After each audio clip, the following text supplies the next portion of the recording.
হাসান ভাই, আপনি আকবরের ইনক্লুশনটা নিয়ে একটা ভালো স্টোরি বলছিলেন। সম্ভবত অহিন, তিনি আপনার হয়ে আবাহনীতেও খেলেছেন, রাজশাহীতে খেলেছেন এবং এবার বিসিএলও একই টিমে খেলছেন। তিনি তো ওই আন্ডার-19 টিমটাতেও প্রথমে হয়তো বা ছিলেন না, পরে আপনি কল করেছিলেন, এরকম একটা ইয়ে ছিল। ওই ঘটনাটাকে একটু বলবেন।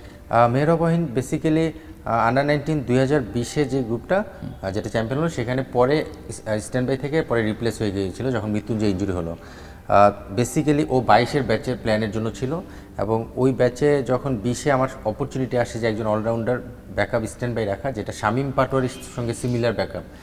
বিষয়টা এরকম ছিল, ওয়াইসিএলে খুব ভালো খেলেছে, খেলার পরে শামীম যে ধরনের সিচুয়েশনে মানে কম্বিনেশনে ছিল যে 6-7-এ ব্যাট করবে, অফ স্পিন বোলিং করবে, তো মেহরাব অহিনও বেসিক্যালি সিমিলার প্লেয়ার ছিল, এই জন্যই তাকে লাস্টে ইনক্লুড করা হয় কম্বিনেশনের কারণে।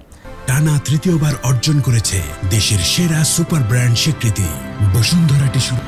আর পাঠানোর যে বিষয়টা সাউথ আফ্রিকায়, সেটা হলো মৃত্যুঞ্জয় যখন ইনজুরিতে পড়ে, তখন আমরা বেসিক্যালি রুয়েল মিয়াকে পাঠানোর প্ল্যান করেছিলাম।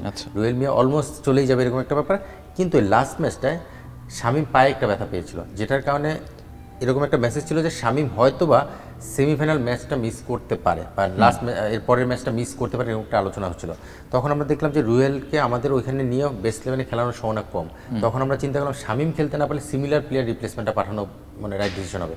এই কারণেই বেসিক্যালি মেহরাব অহিনকে ওই ওয়ার্ল্ড কাপে পাঠানো, যদিও কোনো ম্যাচ খেলেনি, টিমের সঙ্গে লাস্টে শেষ পর্যন্ত ছিল, বাট ওইখান থেকে তার এক্সপিরিয়েন্সটা এর পরের ওয়ার্ল্ড কাপে সে কাজে লাগানোর চেষ্টা করছে। যদিও বলবো যে ওয়ার্ল্ড কাপে 2022-এ যখন সে আন্ডার-19 খেলেছে ওয়ার্ল্ড কাপটা, খুব একটা আশানুরূপ পারফর্ম করেনি, আরও বেটার প্লেয়ার, সেটা সময়ের সঙ্গে সঙ্গে সে প্রমাণ করেছে। বাট স্টিল আমার মনে হয় যে আরও ভালো প্লেয়ার হিসেবে নিজেকে প্রমাণ করার জন্য আরও নিজের কনসিস্টেন্সি শো করতে হবে। For more updates, subscribe to our YouTube channel and click on the bell icon. Follow us on Facebook and Instagram.